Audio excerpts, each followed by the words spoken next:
Comment gérer les transitions dans PowerPoint 2016? Alors tout d'abord, qu'est-ce qu'une transition? Une transition, c'est la façon dont on va passer d'une diapositive à une autre.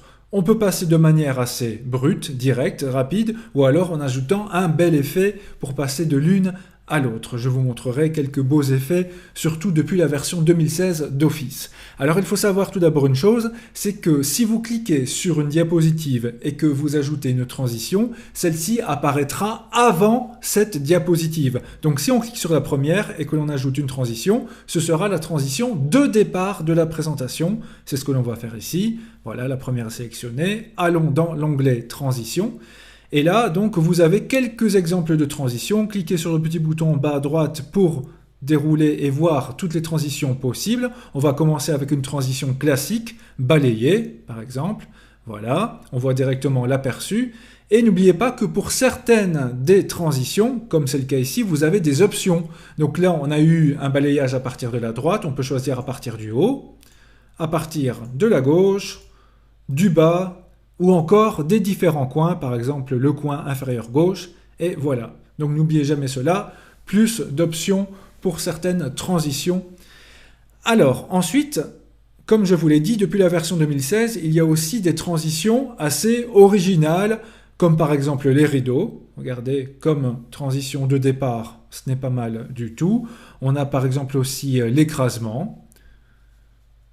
C'est assez sympa, la fracture. Nous avons aussi le drap, voilà. Et alors, encore plus original, nous avons aussi l'avion, ou encore l'origami.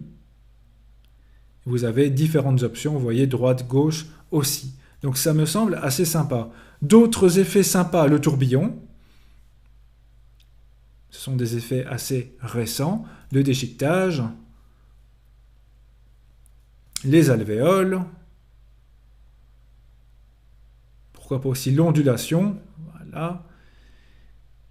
Ce sera à vous de tester un peu et vous pouvez aussi choisir une transition aléatoire, c'est-à-dire que c'est PowerPoint qui choisira la transition qu'il donnera à ce moment-là. Si vous manquez d'idées, pourquoi pas aussi. Si vous allez dans la catégorie contenu dynamique, et là vous verrez que ce n'est pas seulement l'ensemble de la diapositive qui aura une transition impressionnante, mais ce sera surtout centré sur le contenu. Comme par exemple ici, si je mets fenêtre, vous voyez, c'est le contenu qui apparaît ainsi, orbite, même chose. Voilà, vous voyez que c'est surtout centré sur le contenu plutôt que l'ensemble de la diapositive. Donc là, pourquoi pas. Maintenant, si vous avez une présentation à faire, je vous déconseille quand même de mettre trop de transitions assez longues et assez poussées, sinon votre public risque de lâcher, ce sera un peu trop vivant, cela pourrait piquer aux yeux. Moi, ce que je conseille souvent, c'est de mettre par exemple une transition un peu plus élaborée pour le départ ou à chaque changement de gros chapitre, mais sinon, si vous avez de nombreuses diapositives, entre les diapositives, vous avez aussi des transitions plus rapides, comme par exemple le fondu, voilà, la poussée, pourquoi pas, la morphose. C'est assez rapide et ainsi, cela permet quand même de garder le tout vivant sans en faire trop non plus, ce n'est jamais le but. Donc gardez quand même l'équilibre entre la beauté, la technologie, mais aussi la sobriété de votre présentation. Donc voilà, par exemple ici je vais mettre une transition un peu plus élaborée pour la première, puis ensuite fractionner pour les autres. Je regarde le résultat en plein écran grâce à l'aperçu. Donc voilà. Ça, c'était parfait pour cette troisième diapositive. Maintenant, si je reprends depuis le début, diaporama à partir du début.